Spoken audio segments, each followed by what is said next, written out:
Assalamualaikum warahmatullahi wabarakatuh. Nama saya Cynthia Devira Putri Indarto, NPM 171000020. Di sini saya akan menjelaskan tentang hukum perdata internasional yang menyangkut tentang status personal dan badan hukum dalam hukum perdata internasional.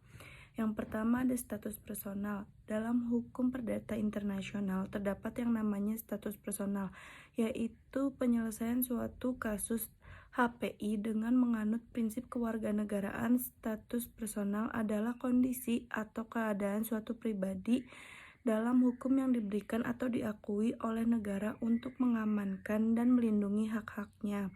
Yang kedua ada hak dan kewajiban. Status personal ini meliputi hak dan kewajiban, kemampuan dan tidak kemampuan bertindak di bidang hukum, yang unsur-unsurnya tidak dapat berubah atas kemauan pemiliknya. Walaupun terdapat perbedaan status personal ini, pada dasarnya status personal adalah kedudukan hukum seseorang yang umumnya ditentukan oleh hukum dari negara di mana ia dianggap sah secara permanen. Yang ketiga ada prinsip status personal.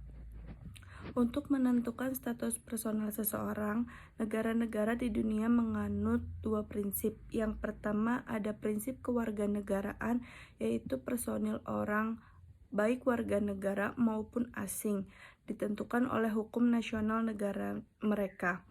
Yang kedua ada prinsip domisili, yaitu status personil seseorang ditentukan oleh hukum yang berlaku domisilinya. Yang keempat ada istilah pro-kewarganegaraan.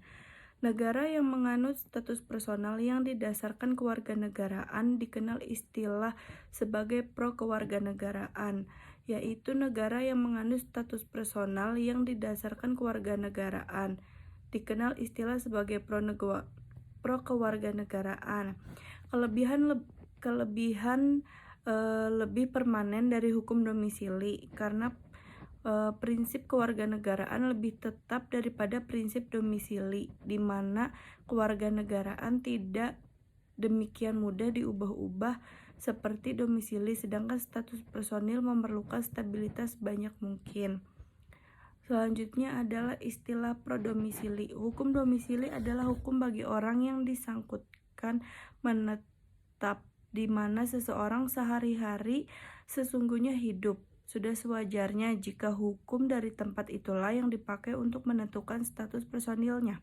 Prinsip kewarganegaraan seringkali memerlukan bantuan domisili. Seringkali ternyata prinsip kewarganegaraan tidak dapat dilaksanakan dengan baik tanpa dibantu prinsip-prinsip domisili. Selanjutnya ada prinsip umum kewarganegaraan. Prinsip umum tentang kewarganegaraan adalah 1. Asas kelahiran atau ius soli, yaitu kewarganegaraan seseorang ditentukan oleh tempat tinggalnya atau tempat kelahirannya. Contoh, ada orang tua Y melahirkan di wilayah X, maka anak berkewarganegaraan X. Lanjut, yang kedua ada asas keturunan atau ius sanguinis. Kewarganegaraan berdasarkan keturunan daripada orang yang bersangkutan. Contoh, ada orang tua yang melahirkan di wilayah X, maka anaknya berkewarganegaraan Y. Selanjutnya ada bipartide. Kewarganegaraan atau bipartide adalah orang yang dapat memiliki dua kewarganegaraan atau lebih dari dua kewarganegaraan. Bipartide timbul karena dianutnya berbagai asas yang berbeda. Dalam peraturan kewarganegaraan, apabila suatu negara menganut asas kelahiran dan negara lain menganut asas keturunan. Selanjutnya ada apartide. Apartide adalah orang yang tidak mempunyai kewarganegaraan. Contoh, terjadinya pencabutan kewarganegaraan kelahiran anak dengan orang tua ius soli di negara ius sanguinis. Yang kedua ada apartide dapat terjadi karena orang tua menganut ius soli melahirkan anak di negara yang menganut ius sanguinis, maka anak yang dilahirkan apartide. Dan yang terakhir ada contoh kasus. Orang tua A dari Tiongkok atau Tiongkok itu menganut ius sanguinis, tinggal di Indonesia lebih dari 20 tahun, maka menurut Undang-Undang Kewarganegaraan dianggap sebagai warga negara Indonesia. kemudian melahirkan di Indonesia, maka anaknya punya 2 kewarganegaraan. Yang kedua, cara mencegah PIPAR tidak dapat dilakukan dengan melakukan perjanjian bilateral, misalnya antara Indonesia dan Tiongkok. Yang ketiga, ada Undang-Undang Kewarganegaraan, menyatakan orang yang berstatus di kewarganegaraan harus memilih salah satu dan melepaskan yang lain. Sekian presentasi dari saya.